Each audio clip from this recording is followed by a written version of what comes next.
16 years after Emperor Marcus Aurelius died, corrupt twin emperors Geta and Caracalla rule Rome. The twins' aggression spreads across the empire, shattering Aurelius' dream of a perfect Rome and leading the city toward inevitable collapse. Before moving forward, please like this video and subscribe to our channel. It will help us keep bringing your favorite movie recaps. In the North African kingdom of Numidia, Hanno enjoys a peaceful life with his wife, Arishat. Their peace ends abruptly when sirens signal a Roman army invasion.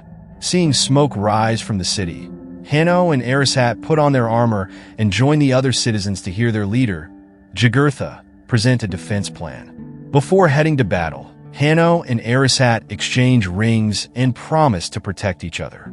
Together, they join the defenders at the wall, where Hanno delivers an inspiring speech. Soon, Roman ships, led by General Acacius, arrive at the shore. The Numidians fire their catapults and arrows, inflicting heavy damage on the ships. Despite this, Acacius commands his men to press forward, retaliating with their own catapults and archers. Fire breaks out on both sides, and many soldiers fall within minutes. The ships reach the fortress, and the Roman army lowers platforms and invades. Acacius leads the charge, cutting down soldier after soldier with his sword, showing no mercy. Hanno fights on his side, killing Romans with incredible speed. As the Romans storm the fortress, their shields provide protection. Above, Arishat shoots arrows to cover the sword fighters. When Acacius spots her, he commands his archers to fire. An arrow strikes Arishat, and she falls to her death. Hanno watches in horror as her body plunges into the sea, but a Roman strikes him from behind, knocking him out. While unconscious, Hanno sees the mythical ferryman taking Arishat into the afterlife. He runs after her, screaming her name, but his body resurfaces, and he wakes up. Nearby, he finds Arishat's lifeless body. He cries as he pulls the arrow from her chest, but the Romans capture him. Acacius claims the city for Rome, and his men burn the bodies. The Romans brand all the citizens, including Hanno, marking them as slaves. Finally, they load the slaves onto ships and send them to Rome. Hanno notices that Jugurtha has a serious wound during the trip and helps him wrap it up. Jugurtha believes he doesn't have much time left and recalls the day he found Hanno as a lost child in the desert. This sparks a memory in Hanno's mind. As a child, he lived with a kind family, but his mother sent him away when the Romans attacked their home. Eventually, the ships reach Ostia, the port of Rome. Acacius receives a hero's welcome, and the twin emperors crown him with laurels. He requests a break from war to spend time with his wife, but the twins announce plans to invade Persia and India next. The slaves are taken to Antium, near Rome, where Macrinus oversees gladiator training. Jugurtha, Hanno, and several other slaves are placed in a practice arena and forced to fight a group of feral baboons. Hidden soldiers shoot darts at the baboons to make them more aggressive. The enraged baboons leap at the slaves, attacking them viciously. Jugurtha refuses to fight, drops to his knees, and waits for death. Hanno tries to save him, but it's too late. Jugurtha dies. When a baboon charges at Hanno, he shoves his chains into its mouth and bites its leg. Then he chokes the baboon to death with his chains. Impressed by Hanno's bravery, Macrinus decides to buy him. Later, Hanno and the other slaves are sent to the barracks, where the other slaves mock him with baboon noises. After the meal, the slaves are brought before Macrinus for evaluation. Hanno remains silent, so Macrinus orders the gladiator trainer Vigo to fight him. Hanno starts at a disadvantage, but he quickly recovers and fights back with impressive skill, defeating Vigo. Afterward, Macrinus summons Hanno to his private chambers and explains that he selects gladiators for their rage, which Hanno has in abundance. Hanno finally speaks, revealing his goal is to kill Acacius. Macrinus tells him he can achieve that if he wins enough fights in Rome. Meanwhile, Acacius reunites with his wife, Lucilla, the daughter of the previous emperor. He confesses he's tired of the twins' tyranny, and together, they begin planning a rebellion to overthrow the emperors and restore Rome's greatness. Later, Macrinus takes Hanno to a party hosted by Senator Thraex. At the event, Hanno is forced to fight one of Thraex's slaves to the death in front of the emperors. Hanno hesitates to kill and tries to subdue the man using furniture and random objects, but when the man refuses to surrender, Hanno reluctantly stabs him with a sword. Impressed, Emperor Geta asks where Hanno is from. Instead of answering directly, Hanno quotes a line about hell from Virgil's The Aeneid. The emperors find his response amusing and eagerly anticipate seeing him in the arena. After the party, Macrinus reprimands Hanno for his boldness in front of the emperors and asks where he learned such words. Hanno claims he learned them from a Roman prisoner in his city, but Macrinus remains skeptical. To Hanno's surprise, he receives 2 coins for the fight and learns that gladiators can save their earnings to buy their freedom. That same night, in a hidden chamber, Lucilla and Acacius meet with a group of senators to discuss their plan to save Rome. Acacius reveals that the Roman army is loyal to him, and the senators pledge their support for the rebellion. A few days later, Hanno and the other slaves arrive in Rome for the Gladiator games at the Colosseum. They admire the grand architecture and statues, but also notice the many poor people on the streets. Macrinus meets Thraex, and they agree to double their bets. At the Colosseum, the emperors welcome Acacius and Lucilla to the main seats, and the crowd chants the general's name. After Acacius delivers a short speech, the slaves enter the arena, followed by the gladiator champion Glycio, who rides in on a rhino. Hanno steps up as the group leader and devises a strategy to dodge the rhino's attacks. The plan works at first, but soon, the rhino knocks down a slave. Injured and unable to run quickly, the slave is captured by Glycio using bolus, and the rhino kills him with its horn. Hanno then runs dirt through his hands, triggering a memory in Lucilla of her former lover Maximus from the first movie. Hanno throws dirt at the rhino to distract it and jumps aside, causing the beast to crash into a wall. Glycio falls off the rhino, injuring himself, but he gets up and charges at Hanno. The 2 men engage in a brutal fight, using any weapons they find in the arena. As they battle, Geta recalls a quote Hanno shared at the party, and Lucilla sees it as another clue. Glycio eventually knocks Hanno down. Caracalla demands blood, but Lucilla pleads for mercy. Geta gives a thumbs up to spare Hanno, but Hanno refuses pity from the Romans and resumes fighting. In a swift move, Hanno stabs Glycio, and the crowd chants, "Kill." Geta gives a thumbs down signal, and Hanno swiftly decapitates Glycio with 2 swords. The crowd and other slaves cheer loudly, chanting Hanno's name. In the gladiators' quarters, Dr. Robbie treats Hanno's wounds. After the fight, Lucilla retreats to her private quarters and pieces together the clues she has observed. The quote and the running dirt confirm that Hanno is Lucius, the son she had with Maximus. When Lucius was a child, he was the rightful heir to the throne, so Lucilla sent him away to protect him from those who wanted him dead for power. Overwhelmed with emotion, Lucilla cries as she realizes her son has returned. She invites Macrinus to share a meal and casually asks about his slaves, but Macrinus senses she is hiding something. Later, Macrinus investigates and discovers that Lucilla once had a son who mysteriously disappeared. Rumors claimed that Lucilla's late husband wasn't the boy's father because he preferred men. This information helps Macrinus connect the dots. That evening, Lucilla escapes through a hidden tunnel and meets a senator friend who sneaks her into the gladiators' cells. Hanno admits he remembers her and his real name, but declares that Lucius is dead. He is only Hanno now.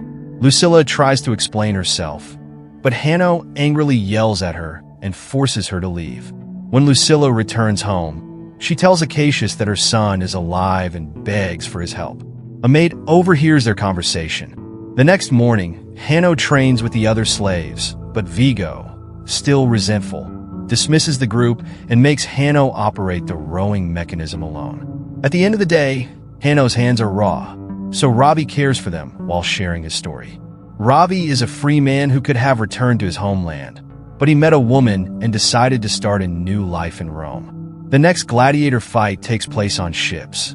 The arena is flooded with water, and a few sharks swim inside. The opponents fire flaming arrows, and when a man is hit, his body falls into the water and becomes shark food. Hanno orders his team to keep rowing. When they get close to the other ship, they destroy its oars. Arrows continue to fly, killing a few more men, but Hanno's team keeps rowing. Without oars, the enemy ship can't move, so Hanno's ship charges forward and smashes into it, splitting it in half. Hanno and his men leap onto the enemy's ship and kill the fighters one by one. More bodies fall into the water as the broken ship drifts into the arena wall, placing Hanno near the main seats. He grabs a crossbow and shoots at Acacius, but another fighter pushes him at the last second, making him miss. The arrow lands between the twins, who take it as a personal attack. After the battle, the slaves chant Hanno's name once again. Vigo scolds Hanno for his crossbow trick, but Hanno replies that Vigo should be glad the arrow wasn't aimed at him. Meanwhile, Lucilla's maid shares all the secrets with Thraex. Later, Macrinus visits Thraex's home to collect the money from their bets, declaring that the house now belongs to him. Instead of paying with money, Thraex offers secrets. Rebels are plotting to overthrow the twins, but the plan has been delayed until a certain gladiator is rescued from the arena. That night, palace soldiers arrest Lucilla at her home. In the gladiator's quarters, Acacius and his men sneak in to rescue Hanno, but the emperor's soldiers ambush them, shooting the men with arrows and capturing Acacius. The soldiers take Acacius and Lucilla to the twins. Geta scolds them for their betrayal, but Acacius laughs in his face. Enraged, Caracalla grabs a sword and attempts to kill Acacius, but Geta stops him, insisting the punishment must be public. After locking the couple in a cell, Macrinus advises that crucifixion is for thieves and Acacius is a hero.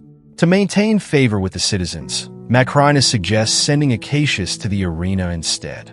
The next day, Robbie shows Hanno the shrine to the gladiator champions.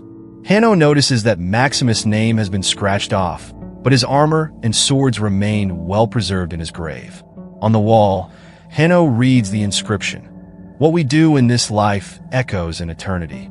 At the next gladiator fight, extra soldiers guard the main seats, and Lucilla remains in shackles. Acacius is the first to enter the arena, where he must fight soldiers from the Praetorian Guard. Acacius faces many opponents and suffers a few wounds, but he fights valiantly, killing every soldier with his sword. Next, Hanno enters the arena and begins battling Acacius, leaving the crowd torn about who to cheer for. Both men display exceptional skill, and the fight stretches on without an end in sight. Eventually, Acacius grows tired, reveals to Hanno that he knows his true identity, and drops his swords, raising his hand to surrender. Geta signals for execution with a thumbs down. But before Hanno can strike, Acacius declares his love for Lucilla and his loyalty to Maximus, saying he would have died for him. Moved, Hanno drops his sword as well. The emperors, enraged, order the archers to execute them. Arrows strike Acacius, killing him instantly. Hanno then turns to the crowd, questioning if this is how Rome treats its heroes, warning that the citizens could face worse. The crowd begins booing the emperors, and guards hold them back as the leaders leave the Colosseum. Later that evening, Macrinus visits Hanno and asks why he spared Acacius. Hanno responds that building a better Rome is possible, but Macrinus dismisses it as a foolish dream and reminds Hanno of his role as nothing more than a tool. Meanwhile, riots erupt in the streets, with citizens demanding the emperor's heads. They set fires and overpower the soldiers with sheer numbers. In the royal chambers, Geta and Caracalla argue over their next move. Caracalla blames Geta for the chaos, and Geta retaliates by throwing water in his brother's face. Furious, Caracalla storms out, with Macrinus following to manipulate him further. Geta blames Caracalla for everything in public, so Caracalla decides to confront him. Frustrated with sharing everything, Caracalla grabs a blade and cuts his brother's hand. Geta stops him and reminds Caracalla that he loves him, making Caracalla hesitate. Suddenly, Macrinus appears behind Caracalla, grabs his hand, and forces him to slash Geta's neck several times before stabbing him. The next morning, Lucilla visits Hanno and gives him Maximus' ring. Hanno offers his condolences, and they reconcile with a hug. Meanwhile, Caracalla takes the throne and declares his monkey as his first consul and Macrinus as his second. Macrinus presents Geta's head to the senators and demands more power to protect the government. The senators agree and make him the leader of the Praetorian Guard. Later, Macrinus visits Lucilla and reveals that he was once a slave to her father. He shares his plan to end the imperial bloodline and become emperor himself. At the same time, Hanno gives the ring to Ravi and asks him to deliver it to Acacius' army in Ostia. Before leaving, Ravi hands Hanno the cell keys. The next day, Ravi sneaks past guards to reach the general, who agrees to help after recognizing the ring sent by Lucius, the Prince of Rome. At the Colosseum, Vigo announces Hanno's final fight and presents the wooden sword of freedom, which Hanno can win if he defends his mother. Hanno suddenly opens his cell door, knocks Vigo down, and kills him slowly with the wooden sword. The other slaves break out of their cells and kill the guards trying to stop them. While the slaves clear the way, Hanno visits his father's grave, retrieves his sword and armor, and keeps the arrow that killed Erishat, telling it to wait for him. Hanno delivers an inspiring speech to the slaves, and they agree to fight for their freedom. He enters the arena and sees Lucilla tied to a post, surrounded by rebel senators, as the crowd chants his name. Royal soldiers enter the arena, but the crowd boos them. Before the soldiers can attack, the slaves rush into even the odds. A fierce battle begins. Caracalla gets excited, but Macrinus grows frustrated and orders a commander to summon the cavalry. However, the cavalry is busy protecting the city because Acacius' old army is advancing from Ostia. Despite this, a few soldiers enter the arena and start killing slaves and senators mercilessly. The crowd panics, and a guard accidentally shoots a spectator with an arrow, sparking a riot. Enraged, the crowd pushes soldiers off the walls, but many civilians also die in the chaos. While everyone is distracted, Macrinus kills Caracalla by driving a bodkin into his ear. Meanwhile, in the arena, the slaves kill enough soldiers to create an opening, and Hanno attempts to rescue his mother. At that moment, Macrinus shoots an arrow into Lucilla's heart. With her last breath, she encourages Hanno before dying. Macrinus then escapes on a horse to join the army at the city gates, but Hanno steals a horse and chases after him. Outside the city, the Praetorian Guard clashes with Acacius' army, led by Ravi. Hanno confronts Macrinus, revealing himself as Lucius, the true heir to the throne. He tackles Macrinus, throwing him off his horse, and the two begin fighting with swords. Macrinus proves to be a fierce opponent. He breaks Hanno's sword and blinds him temporarily by throwing dirt in his face. Macrinus then pushes Hanno into the river and begins stabbing him, but his sword bounces off Hanno's armor. Hanno sees himself in the afterlife again and recalls his mother's last words. He resurfaces, renewed, and punches Macrinus before grabbing his sword. He cuts off Macrinus' arm and delivers a fatal slash to his stomach. After the body floats away, Hanno reminds the armies of his grandfather's vision for a perfect Rome. The soldiers chant in support and agree to stop fighting. That night, Lucius visits the arena, collects some of Lucilla's blood, and takes dirt in his father's name. And that's how the movie ends. What did you think? Let us know in the comments below. Thank you for watching. Don't forget to subscribe and hit the bell icon for more amazing videos. See you next time.